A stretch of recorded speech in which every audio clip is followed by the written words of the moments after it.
겸손하게 끝까지 진실하게라는 제목으로 하나님의 말씀 나누도록 하겠습니다. 예, 우리 유아실에도 제 이야기 잘 들립니까? 예. 오늘의 주인공은 누굽니까? 예, 히스기야입니다. 히스기야의 아버지, 히스기야가 남왕국 유다는 모두 왕이 20명이 있었습니다. 20대까지 내려왔어요. 그 20대 왕 중에 13번째 왕입니다. 그의 아버지 이름이 하나 나와요? 예, 아하스입니다. 그의 아들 이야기는 아직 뒤에 나오니까 따라 나오는데 아들이 므낫세입니다. 자, 아버지가 누구예요? 아하스. 아들이 누구예요? 므낫세입니다. 자, 이스라엘 남왕국 유다의 20대 왕 중에 가장 악독한 왕이 이 셋 중에 있어요? 므낫세입니다. 최악이에요, 최악. 므낫세. 그래서 므낫세 이전까지는 왕들을 기록할 때 하나님 평가를 합니다. 이 열왕기서의 저자가 왕들을 평가하는데 평가 기준이 있어야 될 거 아니에요?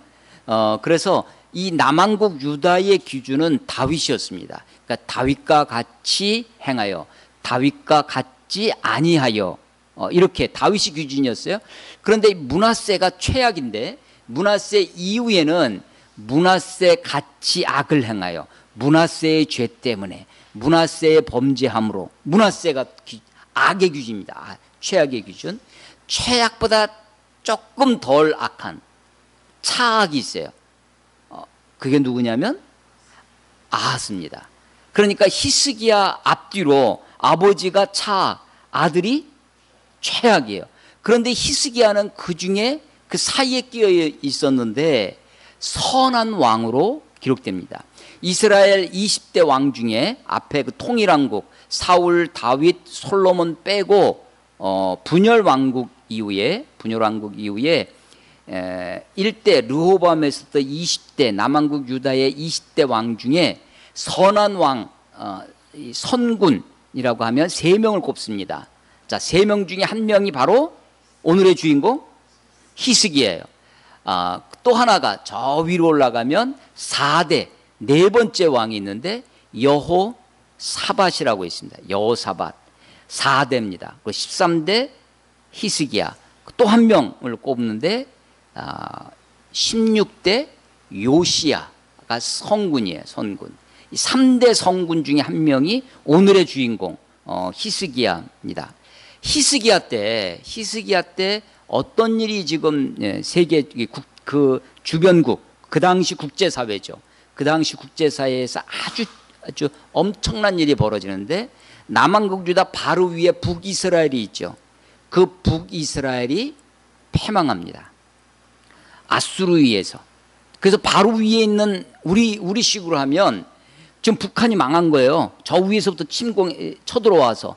그러면 그 다음 차례는 누구냐면 남한이 되겠죠. 그러니까 남한이 긴장하게 돼. 그때 왕이 바로 히스기야 왕이다. 북이스라엘이 멸망했을 때 남유다의 왕이 히스기야. 그런 국제사회의 굉장히 격변기에 지금 왕을 했는데 그 히스기야가 성군 중에 하나가 됩니다.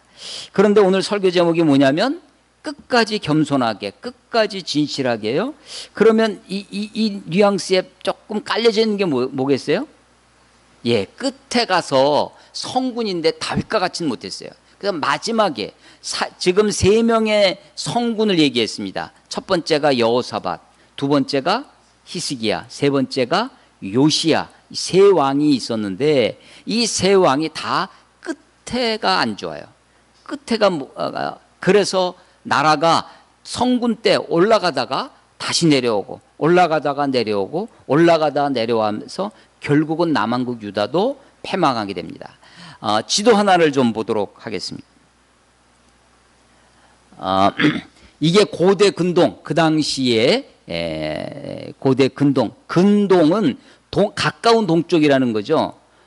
어디 기준이냐면 유럽에서 기준해서 그리스, 여기가 헬라를 우리가 그리스라고 하는데 그리스 로마 여기서 보기에 동쪽인데 가까운 동쪽, 그걸 근동, 이어이스트입니다. 먼 동쪽은 극동이라고 그랬어요. 극동이 어디냐면 우리죠.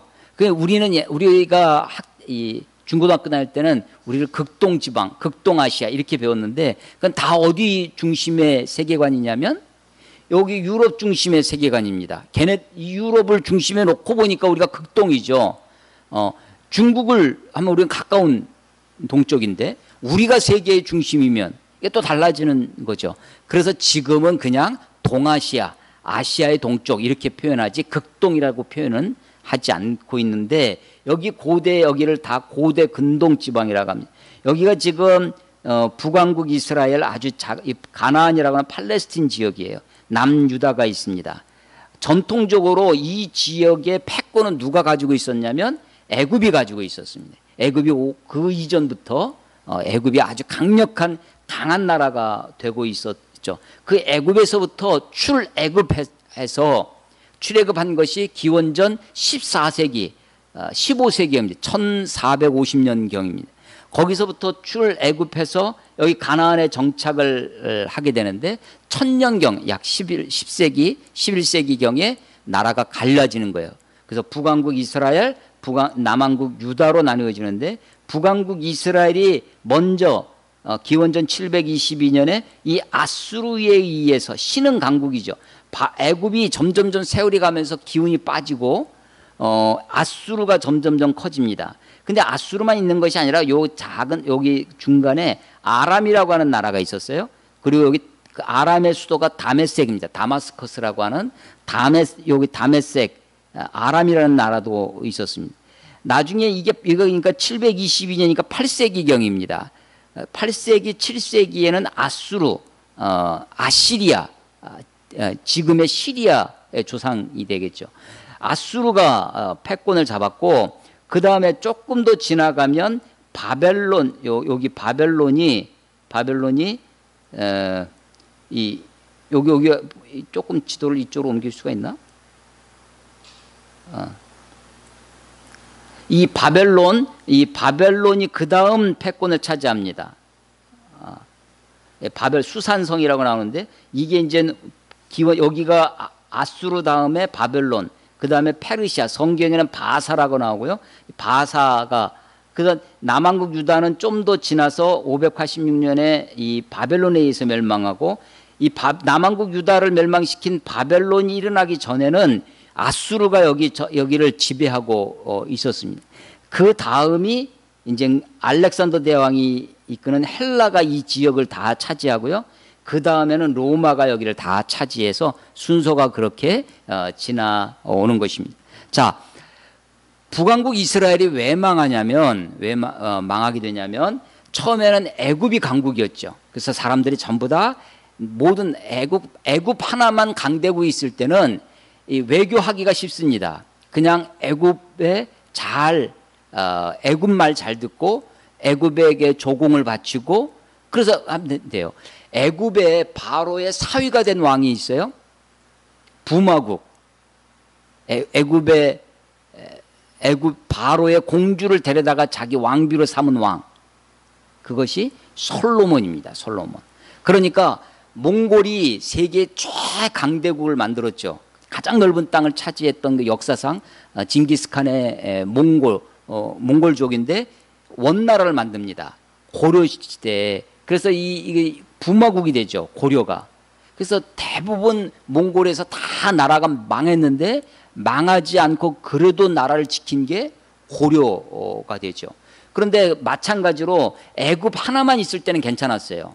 애굽 눈치만 보고 애굽에게 잘하고 그랬으면 됐습니다. 그런데 이제 점점점 새로운 신흥 강국이 들었습니다. 아수르라고 하는 세력이 등장하기 시작하는 거예요. 그래서 아수르가 점점점 커지니까 요 애굽과 이 아수르 사이에 이 북왕국 이스라엘과 남왕국 유다가 어디에다가 지금 보조를 맞춰야 할지 헷갈리는 거죠. 그래서 나라의 이 신하들도 국론도 분열됩니다. 어떻게 분열되냐면 그래도 애굽 저 나라를 우리가 무시하면 안 된다. 친애굽파가 생기고 막 신흥 강국인 아수르가 나타나니까 아수르에게 힘을 보태고 아수르에게 우리가 조공을 바쳐야 된다라고 하는 아수르파가 생겨납니다. 아수르가 점점점 밀고 내려와서 북왕국 이스라엘을 위협하고 다메섹을 무찌르고 밑으로 막 이 해안으로 도로가 있어서 해안을 먼저 이스라엘은 산악지대에 있습니다. 그러니까 그 옆으로 타고 내려오면 블레셋 지도에 표시가 안 해놨는데 이쪽이 블레셋인데 블레셋을 정복을 하고 점점점 내려가서 애굽도 위협하는 상황이 됐어요. 그 사이에 북이스라엘과 남유다가 남아 있는 거예요. 그런데 처음에는 북이스라엘이 이 아수르에게 조공을 바칩니다. 아수르에게 조공을 바치니까 이 애굽이 자기네한테 안 바치고 아수르한테 바치니까 애굽이 가만히 있겠어요? 그러니까 자꾸만 압력이 들어오는 거죠. 그리고 너희들이 애굽에 이 아수르에 대항하여 싸우면 우리가 와서 도와주겠다라고 애굽이 약속을 해요. 그런데 그래서 조공을 끊습니다. 아수르에게 조공 바치는 것을 끊고 항전을 하는 거예요. 아수르에게. 그런데 애굽이 도와줄 힘이 없어요. 빠졌습니다. 그러니까 정작 아수르에 의해서 북이스라엘의 공격을 받을 때 애굽이 도와주지 않고 그냥 방관을 합니다. 그래서 북이스라엘이 멸망을 하죠. 멸망을 하면서 아수르가 북이스라엘의 사람들을 이 지역으로 다 포로로 잡아가게 되는 것입니다. 이때 북이스라엘이 하나님을 의지하고 선지자들 호세아라든지 아모스라든지 이런 선지자들의 말을 듣고 하나님께 돌아오고 백성들을 잘 다스리고 나라를 부강하게 했으면 하나님이 이 북이스라엘을 그래도 지켜주시 건져주셨을 텐데 북이스라엘이 하나님을 의지하지 않고 강대국을 의지합니다. 애굽을 의지해요. 그래서 결국 아수르에게 조공을 바치다가 조공만 잘 바쳤어도 아마 아수르가 굳이 쳐들어오지 않았을 것입니다. 왜냐하면 그 밑에 다른 나라의 세력들도 있기 때문에 그런 거죠. 그런데 결국은 배반, 성경에 보면 아수르를 배반한지라 이게 조공을 끄는 거예요. 그러니까 아수르가 쳐들어와서 치는 것입니다. 우리나라에도 이 임진왜란 이후에 명나라가 우리나라를 도와주죠. 그 다음에 명나라가 점점점 이 조선 땅의 원조를 한 다음에 점점점 명나라가 기운이 작아집니다. 그러다가 여진족 후금이 일어납니다. 청나라가 되는데 이게 이제 인조임금 때 명을 도울 것이냐 청을 도울 것이냐 광해군 때 그래서 파병하느냐 마느냐 가지고 이 중립외교 이 양쪽 양다리 외교를 하는 것이 굉장히 어려운 일 중에 하나였는데 북왕국 이스라엘도 동일하게 그렇습니다. 그래서 선지자들의 메시지 예언서의 선지자들의 메시지의 일관된 메시지 중에 하나가 뭐였냐면 너희가 애굽을 의지하지 말고 하나님을 의지해라 라고 하는 것이었습니다. 자, 남왕국 유다로 다시 이야기를 돌아와서 오늘의 주인공이 누구라고요? 히스기야 아버지 누구예요? 아하스. 아들은 므낫세. 최악의 왕 므낫세. 차악의 왕 아하스. 최악과 차악 사이에 히스기야가 있어요. 그 아버지 이야기를 좀 잠깐 살펴보겠습니다. 성경을 한번 찾아야겠습니다. 성경 앞으로 우리가 오늘 18장을 읽었는데 16장을 가보십시오.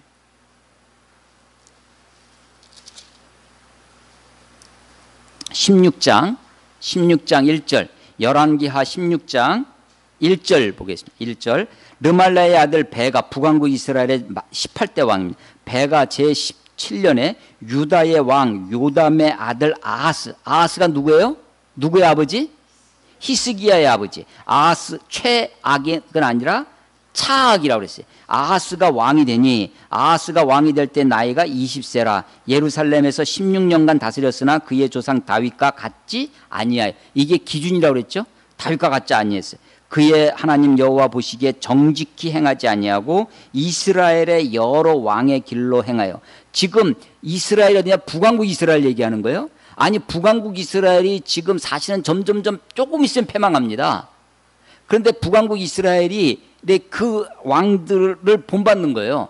패망해 가고 있는 망해가고 있는 북이스라엘의 왕의 길로 행하여 또 여호와께서 이스라엘 자손 앞에서 쫓아내신 이방 사람의 가증한 일을 따라 행합니다. 따라 자기 아들을 불 가운데로 지나가게 하며 우상을 섬기는데 우상의 바알이나 아세라나 풍요와 번영의 신이에요.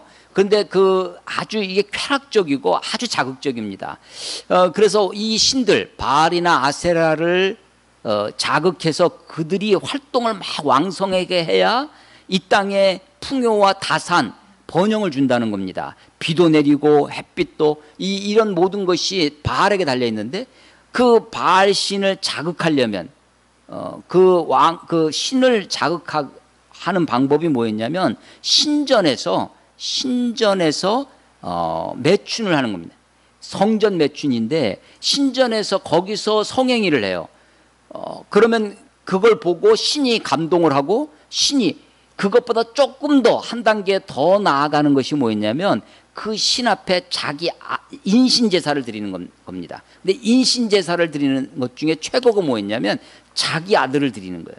그 불 가운데로 지나가는 거죠. 열왕 이하에 이 비교해 볼 수 있는 게 역대기하가 있는데 거기에 보면 여기는 지금 불 가운데로 지나가게 했다라고 했는데 역대하 28장 3절에 보면 자기 아들을 불사르고라고 되어 있어요.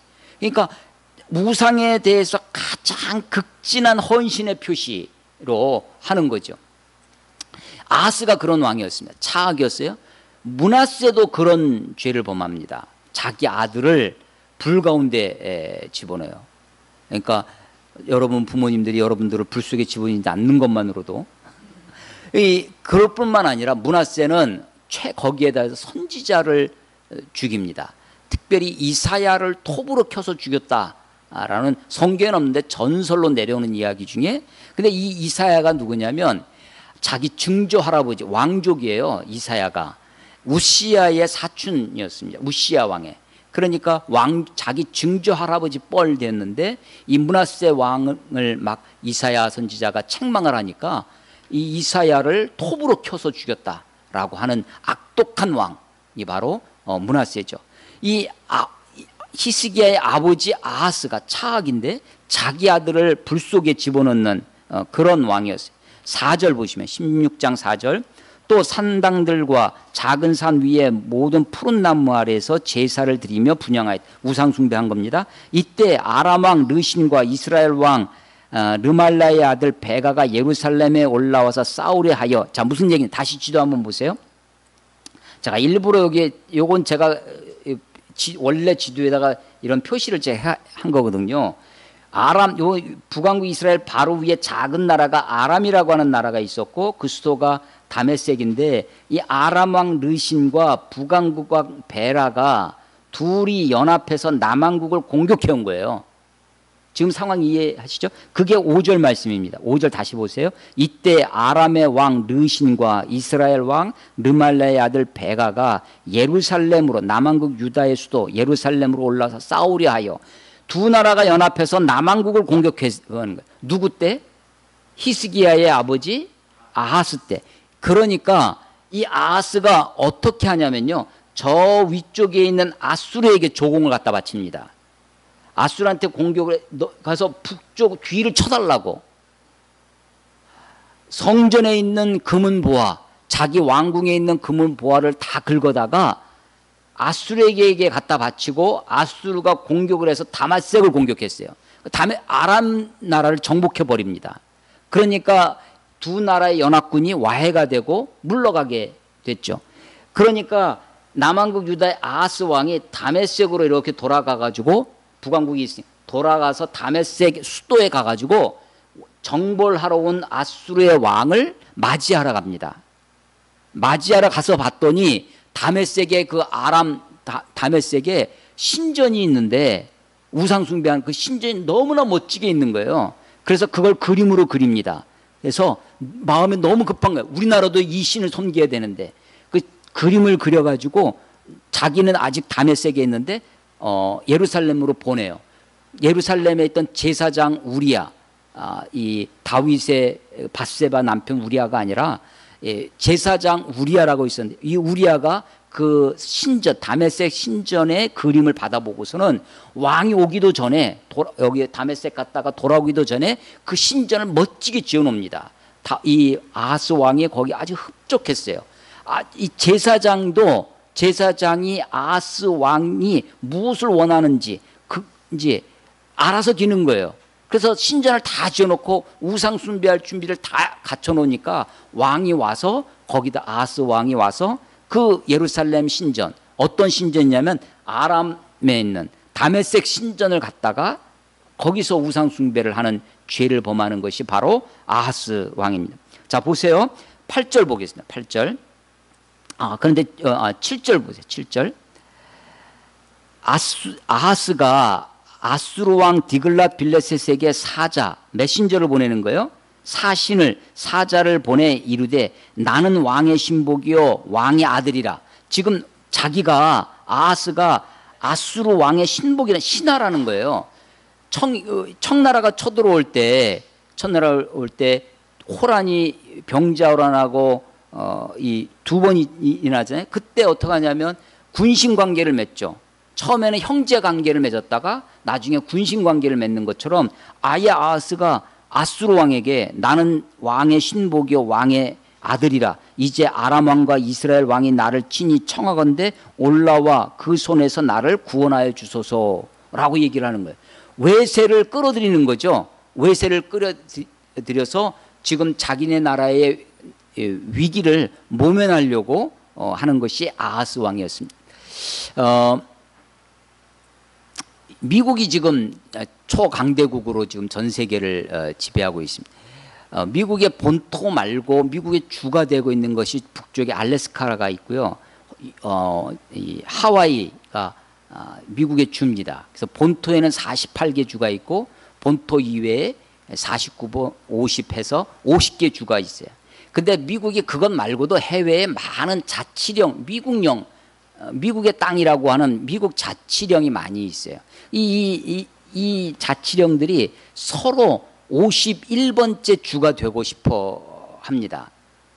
그래서 대부분의 이 나라들은 외교와 국방은 미국이 책임져 주고 자치령이니까 자기 스스로 다스려요. 이러면서 그 중에 하나가 푸에르토리코라는 나라가 있습니다. 서인도 제도의 쿠바 위에 있는 작은 섬나라인데 이 푸에르토리코도 당연히 스페인의 식민지로 400년간 있다가 미국 전쟁, 스페인과 미국이 싸워서 미국이 이겨서 스페인은 물러가고 미국령이 되었어요. 자치령입니다. 근데 몇 번씩 그러니까 이 미국의 주가 되진 않았어요. 그래서 세금을 안 냅니다. 미국의 세금은 내지 않는데 미국이 지켜줘. 그리고 미국과 무역을 하는데 많은 이익을 얻어서 굉장히 1인당 GDP가 3만 불 넘는 지역이에요. 이 푸에르토리코가. 그래서 거기서 미인대 많이 나오죠. 근데 이 푸에르토리코가 몇 번에 걸쳐서 국민 투표를 합니다. 그래서 우리가 미국의 주가 되자. 미국의 완전히 주가 되자고 하는데 계속 부결이 되다가 2014년도에 그것이 통과가 됐어요. 그래서 자기네들은 미국 주가 되겠습니다라고 다 국민투표로 통과가 됐어요. 근데 미국이 안 받아줬어요. 왜냐하면 거기에 다 스페인계, 히스패닉계가 되는데 그럼 미국의 민주당 표, 대부분 민주당 표가 될 것 같으니까 공화당이 부시가 대통령이었는데 당연히 부결시켜 버렸죠. 그래서 사실은 51번째 주가 안 나오고 있습니다. 아마도 서로 그래야 미국으로부터 복지라든지 여러 혜택들을 받을 수 있으니까 51번째 주가 되려고 하는 자치령이 많이 있다고 그래요. 근데 그런 정도는 아니지만 우리나라에도 비슷한 일이 벌어졌는데 2015년도에 3년 전이죠. 미 대사 리퍼트라고 하는 이 대사가 어떤 연회에서 한국인 아주 언론에는 종북주의자라고 나오는데 이 사람이 가서 찔렀어요. 그래서 이 테러를 당했죠. 그랬더니 우리나라에 아직은 국회의원 한 명도 없는 당 중에 하나가 공화당이라고 있습니다. 공화당의 신동욱이라고 하는 총재가 박정희 대통령이 만든 당이 민주공화당이에요. 그리고 그 신동욱 총재의 이 부인이 박근혜 대통령의 여동생 박근영입니다. 14살 연하예요. 어떻게 그렇게 만났는지 모르겠어요. 이 신동욱이 그 연세 세브란스 병동 앞에 그 리포트가 입원해 있는 거기 앞에다가 자리를 깔고 현수막을 붙였습니다. 석고돼제 단식. 리포트 대사님을 지켜드리지 못해서 죄송합니다 하고 거기서 단식을 하면서 사죄한다고, 속죄한다고. 그러면서 하는 얘기가 우리는 대한민국이죠. 우리는 미국의 분신이요. 미국의 분신이요. 미국은 우리의 분신이라 우리는 한 형제 동맹인데 우리가 당신을 지켜드리지 못한 죄를 사죄합니다. 라고 그렇게 합니다. 마치 이 이야기는 무엇이냐면 약 120, 30년 전에 이완용이 한일합방을 옹호하면서 하는 이야기와 아주 흡사한 이야기입니다.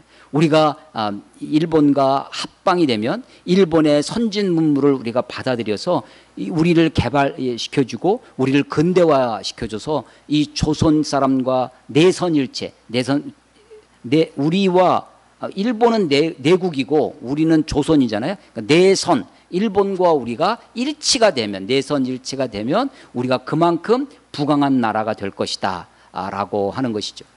구한말 시대에 우리나라의 정세를 보면 청나라와 러시아, 일본 이런 세력들 속에서 친청, 친러, 친일 이 세력들 속에 나라를 부강하게 하고 나라를 우리 스스로 강하게 하고 자조하고 자주하는 일에는 관심이 없고 온통 외세를 끌어들여서 힘을 얻으려고 합니다. 국사 시간에 배운 것 중에 우리나라의 근대화의 시점을 어디로 보냐면 1875년에 강화도 조약이라고 하는 것. 일본이 운요 사건을 일으켜요. 군대를 와가지고 집적하면서 사고가 났는데 그걸 빌미로 이 조선 정부에 압력을 넣어서 최초의 근대 조약을 맺습니다. 그게 강화도 조약이에요. 그게 1875년입니다. 그 전에 한 10여 년 전에 1866년 우리 전에 작년인가요, 재작년인가요, 우리 성교박물관 가서 그 제너럴 셔머노 사건, 대동강에 미국 상선을 막 불태우고 그 누구 때였냐면 대홍군 때입니다. 쇄국 정책으로 문을 꽉 닫고 있었죠. 1866년이 병인년인데 병인 양요, 양나라가 그 서양 사람들이 와서 소요를 일으킨 게 양요거든요. 그 병인년에 일어난 소요, 병인양요, 신민년에 일어난 신미양요 두 양요가 다 대홍군 때에 있었어요. 대홍군은 쇄국 정책으로 그걸 아주 끝까지 지켰죠. 그때 이제 프랑스가 강화도를 와가지고 막 강화도를 침공을 하고 강화도에 있던 규장각 문서들, 의궤 같은 걸 다 빼앗아 갔는데 그게 이제 이명박 대통령 때 반환이 되기도 하고 그렇습니다. 그 강화도 조약 이후에 이 나라가 이 개화의 길로 흥선대원군이 퇴진을 하고 10년 통치를 하고 퇴진을 하고 민비 세력이 이렇게 득세를 하게 됩니다. 그러면서 일본에 의해서 강화 조약을 맺었으니까 일본의 것을 배워야 된다. 급진 개혁파죠.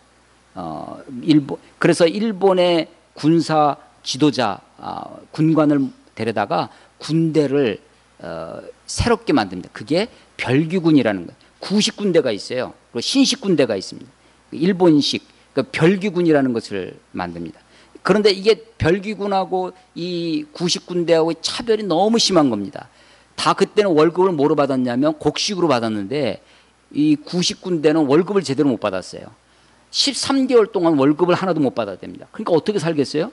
그런데 월급이라고 줬습니다. 13개월 만에 열어봤더니 그 속에 곡식은 조금이고 모래, 겨, 못 먹을 것들만 잔뜩 있어서 군인들이 들고 일어납니다. 구식군대가.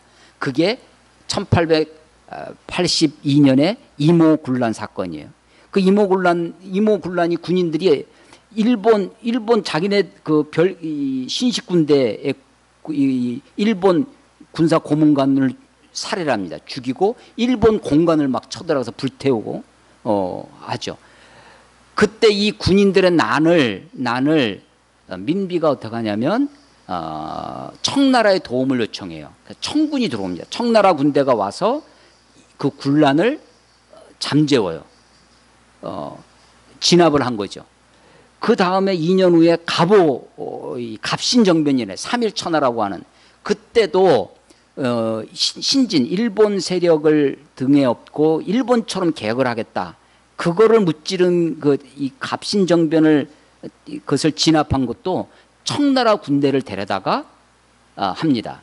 그러니까 외세를 데려다가 우리나라에서 벌어진 일을 외국 군대를 데려다가 진압을 한 거예요. 그 과정에서 일본이 계속해서 공간도 불타고 막 어려워지죠. 그러니까 일본하고 청나라하고 텐진, 지금 천진인데 그 텐진에서 조약을 맺어요. 자기들끼리. 조선은 배제된 채. 그때 맺은 조약 중에 중요한 내용이 하나 있는데, 누구든지 조선 땅에 이제 다 우리 철수를 하자 이렇게 말고 다 철수를 하는데, 누구든지 조선 땅에 군사를 파병하게 되면 서로 통보해 주기로 약속을 합니다. 그리고 다 철수를 했어요. 그로부터 한 10년 후에 1894년에 동학혁명이 일어납니다. 동학혁명은 고부 군수 조병갑이라고 하는, 요즘 용어로 하면 갑질 중에 최고의 갑질, 누구냐면 조병갑입니다. 백성들의 그냥 피를 빨아먹고 아주 악랄하게, 심지어는 자기 아버지 묘를 단장을 하는데 그 공덕비를 세운다고 세금을 걷습니다. 만석보라고, 우리 여기 만석공원이 수원에 있는데 그 만석보라고 하는 저수지를 파요. 근데 그 저수지도 쓸데가 없었답니다.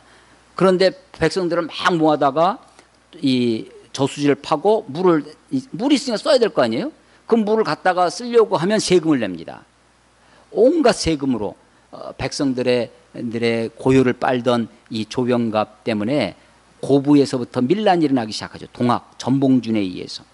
그것이 점점점 커져서 전주성을 정복합니다. 그랬더니 조선에서 발칵 뒤집히죠. 조정이. 이 동학 관군들, 정규군을 계속 무찌르니까 이 조선에서 어떻게 하냐면 또 청나라에게 구원 요청을 합니다. 그래서 청나라가 들어오게 와요. 청나라가 약 2,000명 정도 들어왔는데, 그 사이에 일본이 아까 텐진 조약 맺었잖아요. 천징이 들어오면 이제 한 나라가 군대가 들어오면 다른 나라에 통보해 줘. 너희 왜 통지 안 했냐? 그래서 일본이 들어옵니다. 일본이 8,000명의 군사를 아산만 일대로 들어와요. 그리고서는 경복궁을 정복해 버립니다. 그리고 동학을 우금치에서, 공주에서 동학, 그 기록에도 수십만 명의 우리 조선 사람들이 일본군에 의해서 다 학살을 당하는 우금치 전투가 그때 벌어지죠. 그러고 나서 여러분이 잘 아는 그 다음 해가 94년, 95년도가 을미사변 그 여우작전, 여우사냥이라는 제목으로 일본이 민비를 시해합니다. 명성황후 시해 사건이. 그러고 나서 갑오개혁도 일어나고 계속해서 외세를 끌어들이는 거예요. 그러고 나니까 청나라하고 일본하고 한반도에서 전쟁이 벌어지는 것이 유명한 청일전쟁이에요. 근데 이 청일전쟁에서 결정적으로 청나라가 완전히 종이호랑이구나라는 것이 드러납니다. 이미 청나라는 영국에 의해서 아편전쟁에서 패했지만, 그래도 서양 사람들이 청나라 그래도 잠자는 호랑이인 줄 알았어요. 잘못 깨우면 이제 난리가 날 줄 알고 해변에서만 이렇게 침탈을 하고 있었죠. 그런데 그 다음에 청나라가 자강운동을 합니다. 양무운동. 서양의 무기를 들여오는 거예요. 양무운동. 자강운동을 해서 외국 무기, 서양 무기를 잔뜩 들여옵니다. 외국 대포, 서양 대포가 중국 대포의 사거리가 2배였답니다. 그러니까 아편전쟁 때 이길 수가 없는 거죠. 청나라에서 똥 쏘면 얘네들은 하나도 안 맞는 거예요, 이쪽은. 그래서 청나라가 아주 무기 체제를 새로 갖추고 이 철갑선 함대도 크게 장만을 하고 대포도 많이 가지고 와서 일본하고 싸우는 거예요. 근데 나라가 얼마나 부패했냐면, 청나라가 이 대포 알 있잖아요. 대포 포탄 안에 포를 푹 쏘면 떨어져서 터져야 되잖아요. 터지긴 터지죠. 터졌는데 거기서 뭐가 쏟아지냐면 콩알이 떨어져.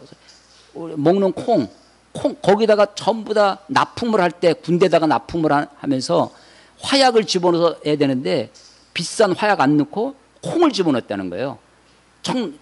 콩하고 석탄 가루를 집어넣어서 이 연습용 포탄을 만들었는데 그걸 전부 다 이거 진짜 포탄이라고 납품을 했는 거예요. 일본이랑 실제 전투를 하는데 전부 다 콩알탄이 떨어지는 거죠. 그러니까 일본이 일본이 4분의 1밖에 병력이 없었는데 청일전쟁에 대승을 거둡니다. 청일전쟁이 대승을 거둬서 그 결과가 뭐였냐면 북쪽 위에 우리나라 압록강 위에 요동반도라고 있어요. 야오뚱이라고 하는 요동반도를 일본에게 이 청나라가 내주게 돼요. 가만 생각하니까 러시아가 안 되는 거예요. 그러니까 러시아 남하를 해야 되는데 안 되니까 러시아가 삼국 간섭이라는 것을 합니다. 외교 영국이랑 독일을 프랑스를 불러들여 가지고 러시아 세 나라가 너희들 일본이 그렇게 하면 안 된다 해가지고 삼국 간섭을 돼서 요동반도를 다시 돌려줘요. 조선 정부에서 가만히 보니까 러시아가 대단한 거예요. 총 한 방 안 쏘고 일본을 물리치니까. 그때부터 친러 세력이 등장합니다. 그러고 나서 자기 고종이 자기 부인 민비가 죽는 모습을 보니까 어떡하냐면 나도 죽을 수 있겠다 해서 도망을 갑니다. 어디로 갔냐면 러시아 공관으로. 그게 아관 파천이죠. 1년간 거기에 있다가 한 나라의 임금이 한 나라의 왕이 자기 몸을 다른 나라 대사관에 들어가는 거죠. 일본이 벼르다가 러시아랑 러일 전쟁을 1904년 5년에 걸쳐서 러일 전쟁을 하게 되는 거예요. 그래서 지금 구한말 시대에 우리 조선의 정부가 어떻게 됐냐면 급진 개혁파 일본을 중심으로 한 일본 걸 배워야 된다 하는 것과 온건 개혁파가 중국의 이 양무 자강 운동을 배워야 된다라는 것과 러시아 세력을 우리와 멀리 있으니까 러시아의 강력한 이 북극곰 같은 이 러시아의 힘을 빌려야 된다는 친러파 이 외세 우리나라를 어떻게 할 것인가는 거기에는 관심이 없고 온통 외세를 그러다가 결국은 러일 전쟁에서 일본이 승리하면서 다른 나라 세력들은 다 빠지고 일본이 완전히 우리나라를 차지하게 되는 것이 1905년에 우리 옛날에는 을사 보조약이라고 배웠는데 을사늑약 외교권을 다 일본에 넘기는 그런 지경에 이르는 거죠. 지금 이 북왕국 이스라엘과 남왕국 유다도 마찬가지인데 북이스라엘도 남유다도 마지막 패망의 길에 들었을 때는 결정적인 실수가 뭐냐면 외세의 의존이에요. 하나님을 의지하지 아니하고 외세의 힘을 강대국의 힘을 빌어서 자국의 어려움을 해결하려고 하는 것 그런 것들이 계속 나타나고 있는 거죠. 아하스 왕 아주 차악이라고 그랬어요. 아주 악한 왕의 아들 히스기야가 저는 이 대목 아하스 히스기야 므낫세 이 흐름을 보면서 악한 왕에서도 참 선한 아들이 태어나는구나. 선한 왕 밑에서도 악한 아들이 태어나는구나 라는 이 역사의 흐름을 보면서 누구도 자만할 수가 없다. 누구도 절망할 필요 없다. 비록 내가 좀 부족해도 내 아들이 나보다 훨씬 훌륭해질 수 있고 내가 아무리 번듯하게 해도 우리 아들이 잘못될 수도 있기 때문에 내가 겸손하게 마지막까지 최선을 다해야 되겠다라는 생각을 갖게 됩니다. 자, 이 히스기야 얘기를 좀 해보겠습니다. 18장 와보십시오. 18장 3절 히스기야가 그의 조상 다윗의 모든 행위와 같이 여호와께서 보시기에 정직하게 행하여 그가 여러 산당을 제거하며 많은 왕들이 하나님 다윗처럼 행하여 정직히 행했지만 그러나 여전히 산당 제사를 드리고 있었습니다. 그 산당 제사는 솔로몬 때부터 창궐해전 물론 그 전에부터 있었는데 솔로몬이 기브온 산당에서 1000번제를 드리면서 그 위에 이스라엘 유다 왕들이 산당 제사를 드리는 거죠. 혼합 종교입니다. 그런데 우상 숭배죠. 이 산당을 제거합니다. 뿐만 아니라 4절 주상을 깨뜨리고, 이것은 바알상을 얘기하는 거예요. 주상을 깨뜨리고 아세라 목상을 찍으며 모세가 만들었던 놋뱀을 이스라엘 자손이 이때까지 향하여 분향함으로 그것을 부수고 느후수단, 놋조각이란 뜻이에요. 이건 한 놋조각에 불과하다라고 하는 거예요. 느후수단이라 일컬었더라.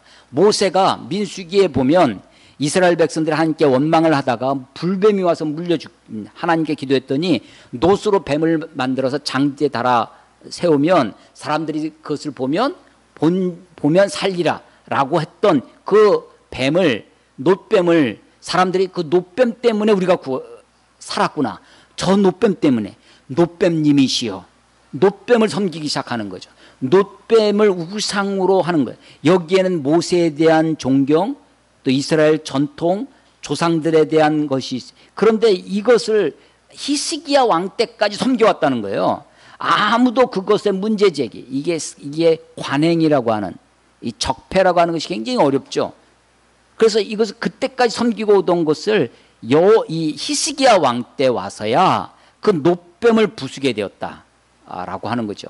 그래서 이 오랜 역사적인 이것을 깨트리는 것은 대단한 용기가 있어야 되는 것이죠. 히스기야가 그것을 깨트리고 이것은 하나의 놋조각에 불과하다, 느우스단이다 라고 부르게 되었습니다. 5절 18장 5절 히스기야가 이스라엘 하나님 여호와를 의지하였는데, 다른 왕들은 어디를 의지했냐면 애굽을 의지하고 아수를 의지했는데 히스기야가 하나님을 의지했다는 거예요. 그의 전후 유다 여러 왕 중에 그러한 자가 없었으니 곧 그가 하나님께 연합하여 하나님께 들러붙었다라는 거예요. 하나님을 붙쫓았다. 마치 룻기에 보면 룻이 자기 시어머니 나오미를 당신의 하나님 나의 하나님이 되고 당신의 나라가 내 나라가 되고 그때 내가 당신을 붙쫓아 싸우니, 붙쫓다라는 단어가 여기 똑같이 쓰여집니다. 하나님께 딱 달라붙어서 하나님께 붙어있는 사람, 여호와께 연합하여 그에게서 떠나지 아니하고 여호와께서 모세에게 명령하신 계명을 지켰더라. 여호와께서 그와 함께 하심에 그가 어디로 가든지 형통하였더라. 그가 아수르 왕을 배반하고, 아수르 왕을 배반했다는 이야기는 조공을 끊었다는 겁니다. 그의 아버지 아하스가 자기를 공격해오는 북왕국과 아람 왕을 무찌르기 위해서 아수르에게 조공을 갖다 바쳤던 그것을 끊은 거예요. 하나님만 의지하고. 그래서 이 아수르가 공격해 오는 이야기가 뒤에 많이 실려 있습니다. 이 히스기야 왕 때 아수르 왕을 배반하고 섬기지 아니하였고 그가 블레셋 사람들을 쳐서 가사와 그 사방에 이르고 망대에서부터 견고한 성까지 이뤘더라. 그래서 이 히스기야가 나라를 견고히 하고 나라를 종교를 개혁을 하고 하나님 앞에 온전한 나라로 그렇게 세워갔다라고 하는 것이죠. 히스기야 왕 때 바로 10절에 보면 3년 후에 그 성읍이 사마리아 성이 함락되는 겁니다. 곧 히스기야 왕의 제6년 이후 이스라엘 왕 호세아 제9년에 사마리아가 함락되며 아수르 왕이 북이스라엘을 사로잡아 포로로 잡아갑니다. 아수르에 이르러 여러 아수르 지역에 고산 강가에 있는 할라와 하볼과 메대 사람이 여러 성읍에 끌고 가서 거기서 살게 했다는 것입니다. 그렇게 북왕국이 멸망한 이유는 이는 12절 그들이 하나님 여호와의 말씀을 듣지 아니하고 그의 언약과 여호와의 종 모세가 명령한 모든 것을 따르지 아니하였기 때문이다라고 열왕기서의 저자가 그렇게 가르쳐주고 있는 것입니다. 이랬던 히스기야가 병이 듭니다.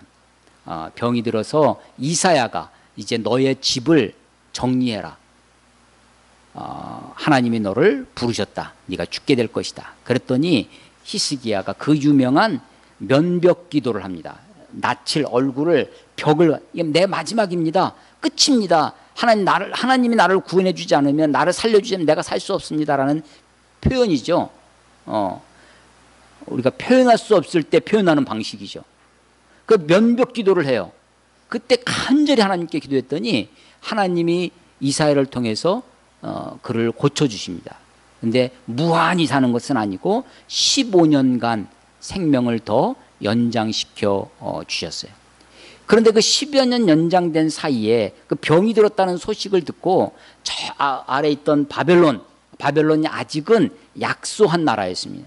바벨론이 히스기야 왕의 병 소식을 듣고 문병을 보냅니다. 문병 사절단, 이 브로닥 발라단이라고 하는 바벨론 왕이 사절단을 병문안 사절단을 보냈는데 그 사이에 다 나왔어요.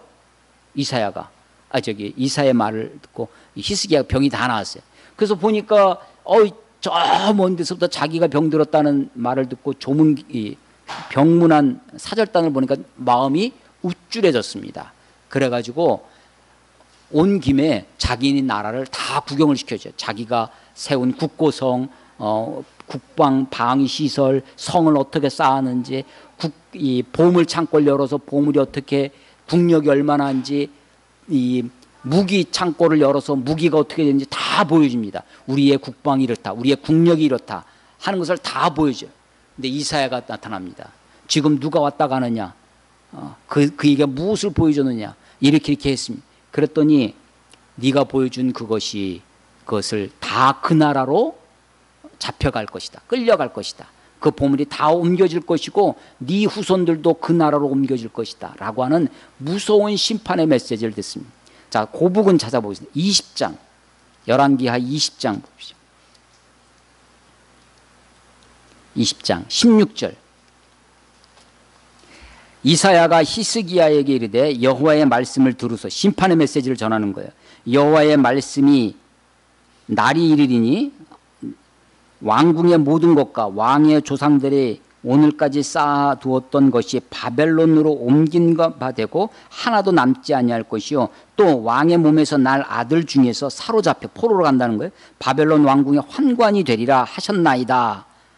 이런 심판에, 이런 아주 징계의 처벌의 메시지를 들었어요. 그런데 19절, 히스기야가 이사야에게 이르되 당신이 전한 바 여호와의 말씀이 선하나이다. 하나님의 말씀이 옳다는 거죠. 말씀이 옳습니다 하고 또 이르되 만일 내가 사는 날, 자기가 사는 날 동안에 태평과 진실이, 내가 살아있을 동안에만 나라에 별일이 없고 태평하고 진실이 있을진데 어찌 선하지 아니하리요 하니라. 히스기야의 남은 사족과 그의 모든 업적과 저수지와 수도를 만들어 물을 성 안으로 끌어들인 일은 유다왕 역대지라에 기록되지 아니하였느냐. 지금요, 히스기야가 15년 더 살게 되면서 마음에 여러분 기도의 응답을 받으면 우리가 마음이 아주, 여러분 내가 어떤 기도를 했는데 하나님 그 자리에서 응답해 줘보세요. 영적으로는 마음이 더 견고해지고 교만해집니다. 강해지죠. 다 될 것 같아. 믿음으로 모든 걸 할 수 있을 것 같고 기도만 하면 다 될 것. 이 영적인 교만이 이 삶에서도 나타나죠. 내가 쌓은 이 나라, 내가 세운 이 나라, 내가 세운 이 국력, 이게 다 내 힘으로 한 것 같아요. 이 히스기야의 마음속에 교만한 마음이, 자만심이 올라와 있었던 겁니다. 하나님이 그것을 책망하시는 거죠. 그러면 히스기야가 이사야의 책망을 듣고 네 나라가 망할 것이다 그 얘기잖아요. 다 네가 보여준 걸 다 빼앗길 것이다, 네 자손들도 다 포로로 잡혀갈 것이다, 이 말을 들으면, 아니 네가 지금 병들어 죽게 됐다라는 이야기를 들었을 때 어떻게 했어요? 면도해서 기도했잖아. 하나님 나를 살려달라고 간절히 기도했잖아요. 근데 나라가 망한다는 소리에는 어떻게 해요? 그거 참, 그 말씀 옳은 말씀입니다. 하나님 말씀이 선합니다. 다만 내가 살아있는 동안에 내가 살아있는 동안에 태평과 진실만 있으면, 내가 살아있을 동안에만 괜찮으면 자기는 모르겠다는 거죠. 아니 흠이 없는 왕이 없죠. 아까 3대 선한 왕이 있다고 그랬어요. 여호사밧 왕, 하나님 다윗과 같이 행했다라는 거예요. 그런데 그도 산당은 없애지 않았고요. 이 여호사밧 왕의 결정적인 실수는 뭐였냐면, 나라를 평화롭게 만들어야 되겠다, 북왕국 이스라엘과 지금 계속 갈등 관계, 전쟁 중에 있으니까 이 전쟁을 종식해야 되겠다 해서 만들어낸 게 뭐였냐면, 북왕국 이스라엘과 남왕국 유다가 결혼 동맹을 맺습니다. 자기 아들과 북왕국 아합 왕의 딸을 혼인을 시켜요. 그게 아달랴가 유다에 와서 바알 숭배를 씨앗을 뿌린 것이 바로 여호사밧입니다. 히스기야 나라를 잘 다스렸습니다. 아수르도 무찔러요. 자기의 죽음의 그 고비를 넘어가면서 그 순간순간 아주 위기를 잘 극복하면서 국고성도 쌓고 나라를 국방을 또 국력도 경제력도 일으켰던 그런 왕입니다. 그런데 그의 교만이 결국 나라를 망하게 하는 거죠. 그래서 그 15년 더 사는 사이에 아들이 태어나요. 3년 후에. 그게 므낫세입니다. 그러니까 히스기야가 죽을 때 므낫세가 12살이 되는 거죠. 12살에 왕이 돼요. 그리고 이 므낫세는 남왕국 유다 중에 최장수 왕이 됩니다. 52년간 나라를 통치를 해요. 그래서 그 긴 세월을 나라를 아주 말아먹습니다. 온갖 우상숭배, 자기 자식을 불 속에 집어넣고 선지자들을 죽이고 온갖 악을 저지르는 므낫세가 바로 그 15년 더 사는 사이에 태어나고 그 이후로는 이 므낫세 때문에 그렇습니다. 오늘 설교 제목이 뭐죠? 끝까지 겸손하게 그리고 끝까지 진실하게. 예, 다윗 이 선왕 3명의 왕이 있었는데 요시야 왕의 이야기는 또 다음에 하고요.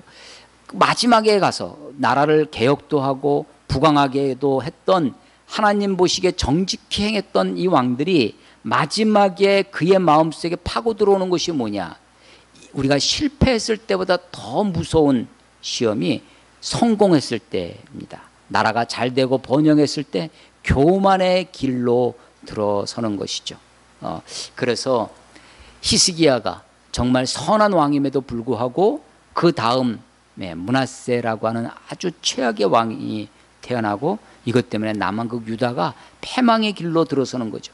그것을 패망의 길로 들어선 것을 그래도 일으켜 세우려고 잠시 했던 왕이 16대 요시야 왕입니다. 요시야 왕이 교만한 마음에 이 애굽과의 전쟁에서 무기또에서 젊은 나이에 요절합니다. 그래서 그의 개혁과 나라를 새롭게 하는 것이 좌절이 되고 그 이후에 결국 나라가 패망의 길로 들어서게 되는 것이죠. 우리나라 조선의 역사에 보면 임진왜란 이후에 임진왜란 선조임금 뒤에 광해군이 소위 중립외교로 또 나라를 실질적으로 실리외교로 부강하게 합니다. 그런데 자기 동생 영창대군을 죽였다.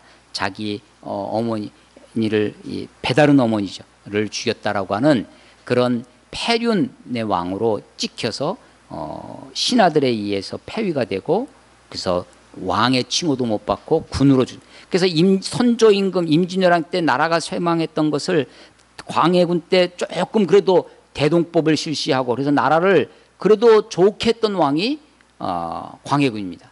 그 위에 인조, 효정 나라는 아무 힘도 없는데 북벌 외치고 이 명나라에 사대하고 하면서 점점점 망해가는 것을 영종조 시대 실학사상과에서 영종조 시대 다시 나라를 일으키시는데 정조 이후에 헌종, 순종, 철종 하면서 계속해서 나라가 그리고 마지막에 고종과 순종이 패망의 점을 찍게 되어지는 거죠. 한 시대도 한 나라의 역사도 그러합니다. 아니 우리 개인의 삶도 그러한데 우리가 모진 고생과 어려움을 잘 극복하고 최선을 다해서 성공의 길로 또 번영의 길로 들어설 때 우리에게 파고드는 것 교만한 마음입니다. 히스기야처럼 자기 탐욕에 자기 안일에 빠져서 내가 살아있는 동안에만 나라가 태평하고 이런 그야말로 헛소리죠. 여러분 이생망이라는 거 아십니까? 이생망 이걸 모르면 아재라고 누가 그러더라고요. 이번 생은 망했다라는 겁니다. 이생망이라는 거. 젊은이들이 자기들의 어려움을 표현하는 것 중에 이생망이라는 것인데 히스기야는 후생망입니다.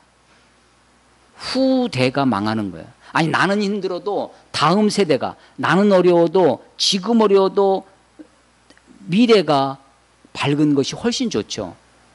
그런데 히스기야 왕은 그러지 못했습니다.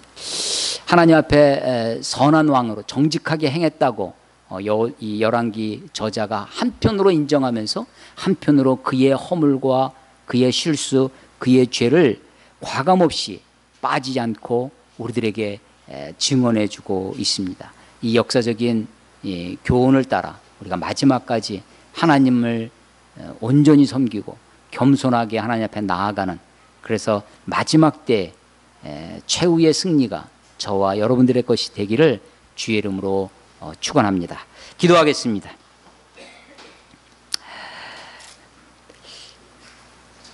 하나님 아버지의 은혜를 감사합니다.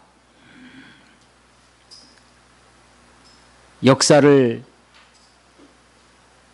잊어버린 백성들, 그 나라에 무슨 희망이 있겠습니까? 하나님이 이스라엘 역사를 통하여 우리들에게 교훈하시고 우리를 깨닫게 해주시는데, 하나님 이것이 먼 나라 옛 이야기 그것으로 그치는 것이 아니라 오늘 우리에도, 이 시대에도 살아있는 하나님의 말씀으로, 아니 우리 개인의 삶에도 이 말씀이 하나님의 말씀으로, 하나님의 교훈으로, 히스기야가 하나님을 의지하고 하나님께 붙어 있어 하나님과 연합하여 살 때 승리하고 번영하고 하나님이 보시기에 정직한 왕으로 기록되어졌지만, 그의 번영과 그의 성공과 출세 이후에 따라오는 그 교만한 마음에 그만 쓰러지고 무너지는 것처럼, 하나님 우리의 마음속에 끝까지 겸손하고 끝까지 진실되게 하나님 앞에 살아갈 수 있도록 하나님 인도해 주시옵소서. 우리의 인생의 주인이, 역사의 주인이 되신 하나님을 다시 한번 찬양합니다. 우리의 삶을 주님께 의탁합니다. 주님을 의지합니다. 주님을 소망하며 주님을 바라다보며 살아가는 우리 모두가 될 수 있도록 하나님 축복해 주시옵소서. 예수님 이름으로 감사하며 기도드렸사옵나이다. 아멘.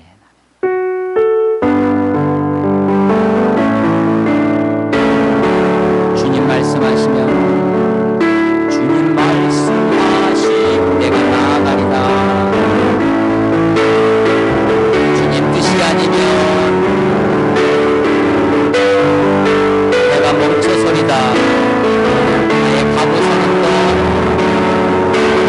주님 뜻에 있으니 주님 나를 이끄소서. 하시는 것에 하시는 나의 길을 원합니다. 이끄신 대로 같이 시작했습니다. 순종하며 살리니 연약한 내 영혼 통하여 주님 나라와 뜻을 위하여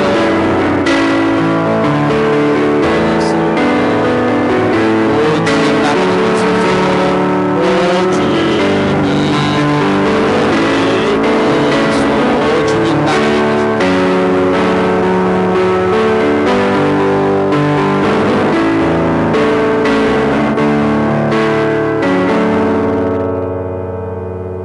지금은 죄와 죽음에서 우리를 구원하신 예수 그리스도의 은혜와 하늘과 땅을 지으시고 지금도 역사하시는 무한하신 하나님의 사랑과 성령의 감화, 감동, 교통하심이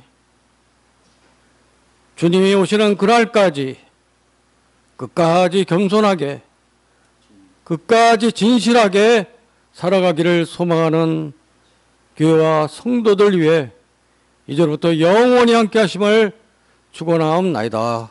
아멘.